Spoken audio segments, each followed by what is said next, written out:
보유하고 있으신 네. 기업들 소개해 주시긴 하셨는데 혹시 또 뭐 특별히 좋게 네. 보시는 토픽 주식들 섹터들이 있을까요? 네. 인공지능, 로봇, 바이오, 자율주행, 우주, 미디어, 리오프닝 이것들 중에서 제가 딱 이걸 보면서 이 모든 것들을 한 회사가 하나 생각나더라고요. 우선은 좀 주식을 사도 좀 괜찮은 시기라고는 좀 보시는지. 네, 저는 사실 아까 책에 대해서 이야기할 때 말씀드렸지만 주식을 사야 하는 시기는 바로 내가 돈이 생기는 시기다. 그렇게 생각은 합니다.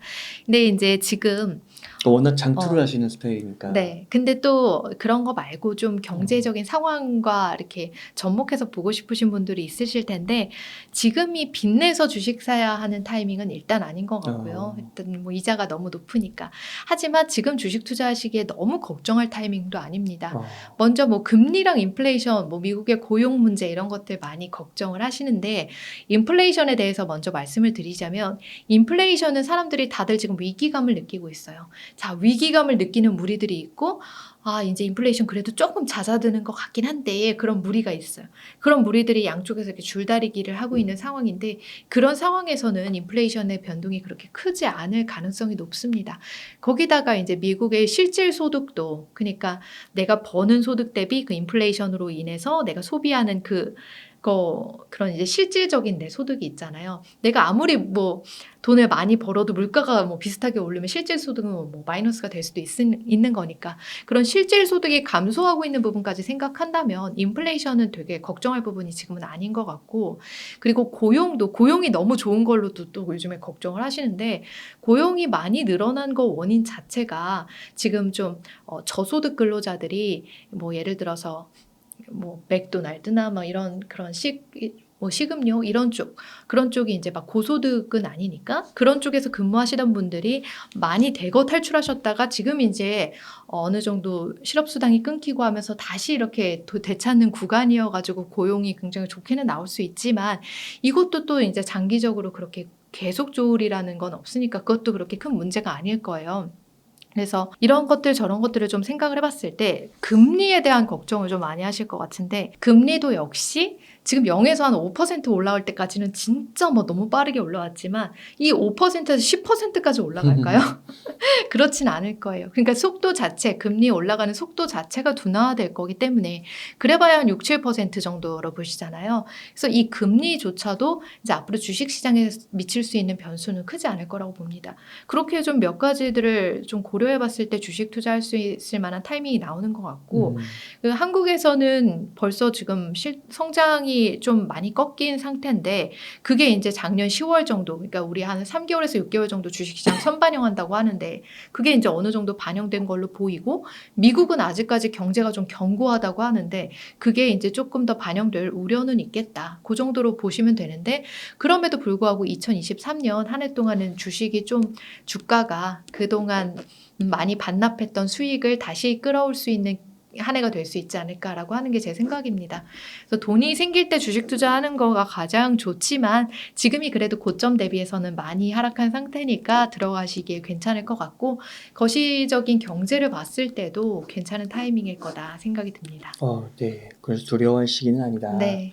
그래서 주주님께서 앞서서 그 보유하고 있으신 네. 기업들 소개해 주시긴 하셨는데 혹시 또 뭐 특별히 좋게 네. 보시는 토픽 주식들 섹터들이 있을까요? 네.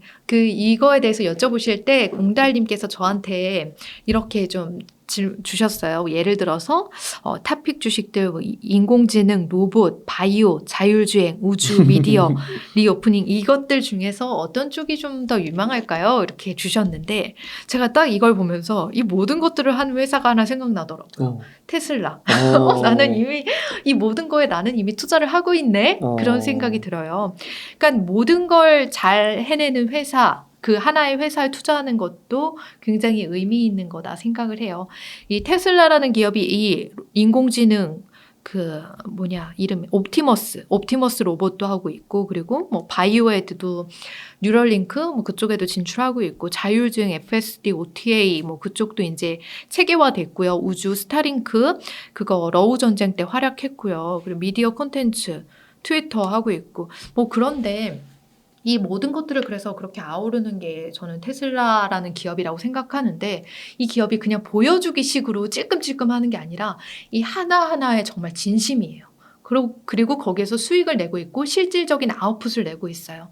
그래서 저는 이 기업 하나에 투자를 하는 게 이 모든 말씀하신 주식 섹터를 아우르는 거 아닐까라는 생각이 드는데요. 하지만 아쉬운 게 있죠. 아쉬운 게 바로 CEO예요. 이 CEO가 정신을 바짝 차리고 이 테슬라의 경영에 딱 집중을 한다면 굉장히 이 회사가 순탄하게 잘 돌아갈 것 같은데 자꾸 이것저것 뭔가 이렇게 분란을 일으켜서 주가에 안 좋은 영향을 미치는 게 상당히 좀 마음이 불편할 때가 있어요. 하지만 그렇기 때문에 이제 CEO가 호재인 동시에 악재다. 그렇게 말씀하시는 분들도 있으시더라고요. 그래서 저도 참 그것 때문에 힘든 순간들은 있지만 하지만 우리 CEO가 이렇게 다소 불안정한 모습 보이는 게 이미 변수가 아니라 상수가 돼버렸잖아요. 당연한 것처럼 그렇게 이미 알고 투자를 해버린 거기 때문에 저도 이제 제 자신을 탓할 수밖에 없는 거죠. 이 기업은 원래 이런 기업인데 내가 이 사람이 바뀌기를 기대한다라고 하면은 그거는 좀 맞지 않는 말인 것 같아요. 사람이 변하지 않잖아요, 잘. 그래서 일론 머스크도 앞으로도 계속 이런 모습으로 이어가지 않을까라는 생각이 들고 대신에 스티브 잡스와 비슷한 그런 삶의 궤적을 보이고 있긴 하지만 자신을 조금 백업해 줄 수 있는 그런 팀 쿡 같은 사람이 좀 한 명이 붙어줘서 그런 이렇게 잘 더블 플레이가 됐으면 좋겠다라고 하는 작은 기대감도 가지고 있습니다. 네. 혹시 그런 것도 좀 생각하시나요? 네. 그 애플도 갖고 계시잖아요. 네. 그 어떤 분들은 테슬라가 네. 이제 애플을 이기고 시가총액 1위 기업 될 거라고 그런 거. 그리고 그 어. 돈나무언니인가요? 네. 돈나무언니는 테슬라가 100배 더 오는 거죠. 그러니까 2만 달러 간다. 그쵸. 200이니까 2만 달러 간다. 네. 그렇게 얘기하더라고요. 그렇게 많이 오를 거다라고 생각하는 사람들이 지금 많을까요? 지금? 그 정도로 많이 10배, 20배 오를 거다라고 생각하는 사람들이 지금 줄어든 많이 것 줄어들었죠. 같아요. 네. 저는 그렇게 많이 사람들이 줄어든 상태에서 테슬라가 지금처럼 계속 이렇게 활약한다면 그런 일이 일어나지 않을까 생각해요. 네. 그런 일이 일어날 수도 있다고 생각해요. 모든 사람들이 다 그렇게 똑같이 생각을 하고 있는 일들은 잘 일어나지 않더라고요.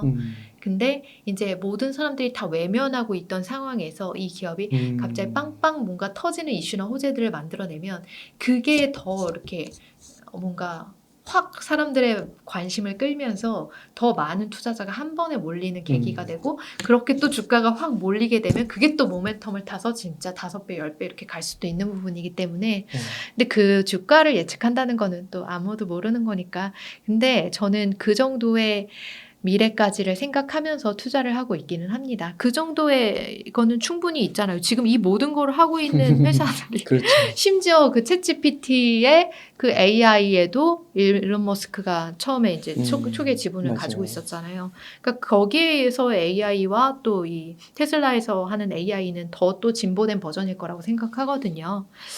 그럼 여러 가지 의미로 봤을 때 이 회사에 투자한다는 것 자체가 되게 좀 저는 자랑스럽습니다. 그러시군요. 네. 그러면은 그 테슬라를 말씀해 주셨으니까 네. 전기차 2차 전지를 자연스럽게 한번 여쭤볼게요. 이게 또 테슬라뿐만 아니라 뭐 GM이나 뭐 도요타나 뭐 현대기아 이게 다 들어가는 게 네. 우리나라의 어떻게 되게 자랑스러운 2차 전지잖아요. 네. 2차 전지 흐름도 좋고요. 네, 그렇죠. 테슬라가 반등해서 하니까 또 같이 막 올라가더라고요. 2차 전지 좀 어떻게 보세요?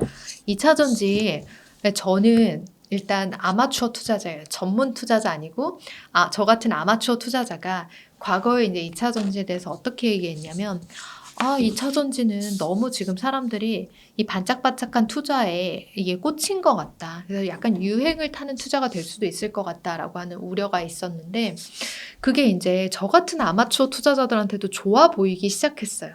그러니까 저 같은 사람들한테 저처럼 이렇게 반대적인 이렇게 비아냥거렸던 사람들도 이거 좀 괜찮은 것 같은데 그렇게 눈길을 주는 시점이 됐다는 거예요. 그 말인즉슨 좀 단기적으로 고점이 형성될 수 있는 가능성을 완전히 외면할 수는 없을 거예요. 하지만 그거를 좀 생각하셔야 돼요. 저는 테슬라 들어갔을 때도 이 테슬라가 이미 많이 확실한 이 안정권에 들어갔을 때 나는 이게 이제 확실하다고 생각해라고 해서 들어갔고 그러고 이제 5년, 10년을 이제 가는 건데 2차 전지도 어느 정도 저 같은 사람한테 가시권이 됐으니까 이게 이제 확실한 거는 맞을 수 있겠지만 하지만 앞으로 이 단기적으로 내가 뭔가를 먹을 수 있다라고 하는 생각은 좀 내려놓으셨으면 좋겠어요. 지금 들어가시는 분들 전 되게 우려되는 게 단기적으로 막 몇 개월 안에 뭐 몇 배를 먹으려고 그렇게 막 왔다 샀다 팔았다 막 그렇게 하시면서 20% 수익 나면 그거 팔고 막 그렇게 하는 건데 근데 지금처럼 이렇게 단기적으로 가파르게 올라가면은 가파르게 하락하는 구간이 잠깐 나올 수도 있는 거잖아요. 그럼 그때 잠깐 이 개인 투자자들이 다 주식을 팍팍 팔아버리면 그 다 누구한테 가는지 아세요? 다 외국인들이 그 주식도 사간단 말이에요. 그렇게 이제 개인들은 자신들이 먹을 수 있는 수익을 외국인들한테 다 뺏겨버리고 그냥 우리는 그렇게 돼버리는 거죠 항상. 그래서 저는 진짜 그러지 않으셨으면 좋겠어요. 2차 전지 개인적으로도 그렇고 지금 사회 전반적으로도 그렇고 굉장히 인식이 좋고 앞으로 세상은 그 방향으로 갈 수밖에 없어요.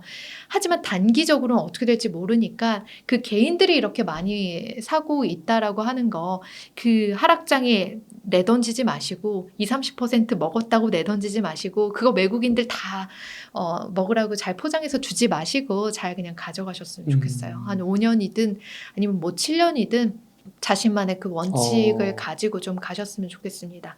그게 2차 전지가 들어가는 분야가 뭐 자동차도 있지만 전기자동차 사람들이 뭐 요즘에 많이 활성화되고 있다고 해도 실제로 전기자동차에 이 세상에 깔린 게 얼마나 되겠어요. 아직 그 시장이 무궁무진하다는 점도 있고 또 지금 석유를 근간으로 해서 석유를 동력으로 해서 움직이는 그런 기관들이 다 지금은 약간 어느 정도 기후변화에 대처해야 되는 상황이기 때문에 또 2차 전지를 쓸 수밖에 없어요. 결국 이런 식으로 2차 전지의 시장은 늘어갈 수밖에 없을 거고 또 여기에 뭐 IRA 법안이든 뭐 이런 우리를 도와주는 이 세상의 흐름 같은 것도 있잖아요. 미중 무역 분쟁이든 그래서 우리나라의 그 2차 전지 산업도 어느 정도 보호받을 수 있고 이런 관점에서 봤을 때 최소한 3년 정도는 그래도 좀 내가 믿고 가져가 볼 수 있는 곳 아닐까라는 생각이 들거든요. 그래서 단기적인 관점으로 지금 고점일 수도 있고 그리고 이렇게 막 파바박 올랐으면 파바박 떨어질 수도 있겠지만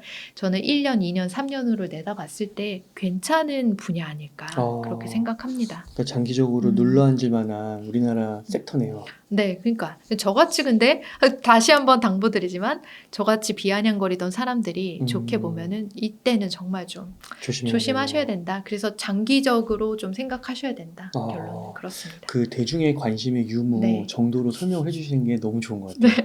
되게 와닿아요. 네, 지금 나 대중 대표적인 대중.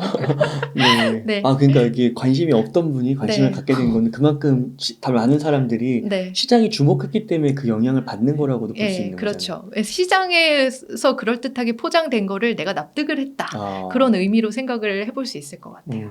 그렇군요. 그러면은 좀 2차전지 안에서 그 포스코 케미칼이나 에코프로, 에코프로 BM 진짜 좋잖아요. 그렇죠. 상승자잖아요. 뭐 이렇게 몇 프로씩 많이 떨어진 것을 그 다음날 또 막 반등하고 막 그러더라고요. 그러니까 이런 것들도 아까 말씀해 주신 대로 조금 눌릴 때 조금 이렇게 지금은 너무 관심을 많이 받고 있으니까 지금 막 단기적으로 하는 거는 금물 이렇게 보신다는 거죠? 저는 단기적인 게 금물이지 지금 하지 말라는 말씀은 아니에요. 그래요? 지금 뭐 들어가셔도 다 되지 않을까요? 지금 말씀해 주신 기업이 포스코 케미칼, 에코프로 BM, 에코프로 뭐 이런 거고 또 하나 여기다 더한다면 LG 엔솔 같은 거 있을 텐데 진짜 여기 다 나왔네요. 좋은 기업 다 말씀해 주셨어요. 그래서 이런 기업들 지금 거의 뭐 전고점이고 사상 최고를 막 갱신해 나가고 있는데 그냥 이런 거 지금 비쌀 때 사면 어때요? 어차피 1년, 2년, 3년 그렇게 지나고 나면은 더 좋아질 거라는 믿음이 있으신 거잖아요. 이 투자하려고 하는 기업, 지금 말씀해 주신 기업 다 되게 기술력이 있고 차곡차곡 수주도 잘 받고 있고요. 그리고 현재 이제 전기차 점유율이나 이런 거 생각해 봤을 때 앞으로 확장 여지도 있고 그리고 2차 전지 산업이 뻗어나갈 수 있는 영역이 이제 석유가 이제 점용하고 있던 부분들 하나하나씩 이렇게 침투해 나갈 건데 거기다 또 기후변화에 대해서 전 세계인들이 관심 가지고 있고 이런 것들을 좀 생각하시면서 꿈을 크게 가지셨으면 좋겠어요. 너무 이렇게 내가 20% 30% 벌어야지 그거 말고 나는 이 분야에 투자해가지고 10배 20배를 벌 거야. 그런 마음 정도로 투자를 하셔야 되는 분야 아닌가요? 우리나라의 이제 제2의 반도체가 될 수 있는 그나마 가장 유력한 게 바로 2차 전지니까 네, 그런 마음으로 투자를 하셨으면 좋겠어요.